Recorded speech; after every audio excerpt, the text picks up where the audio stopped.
Hey, anyone out there ever find themselves avoiding something that maybe created a little anxiety and then after the fact regret it or wish that they had made the decision to go? Um, this is something that I see a lot with the teens that I work with.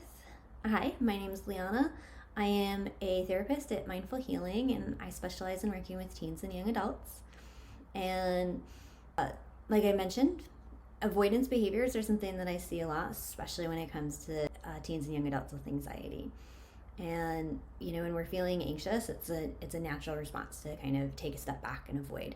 And it's something that we call safety behaviors. The problem is that these safety behaviors create bigger consequences or bigger problems for us down the road. Sometimes they can be minor consequences, and sometimes they can be relatively catastrophic to our life. We can end up flunking classes, repeating grades, losing our jobs, depending on what it is that we're avoiding. So how do we shift from that? Is the big question. How do we shift out of avoidance behaviors into making intentional and planful choices?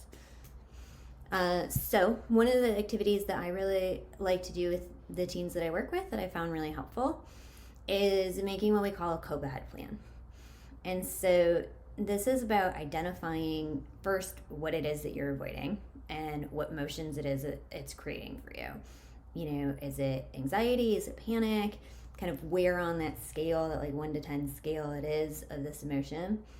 And then once you've kind of identified that, it's looking at, well, how can I cope with this? What's my worst case scenario? What is it that I'm fearful is going to happen? Not necessarily realistically think's going to happen in my logical mind, but what is my emotional mind kind of telling me I'm really fearful is going to happen? And how could I cope with that event? And then maybe how can I cope with some of my realistic fears?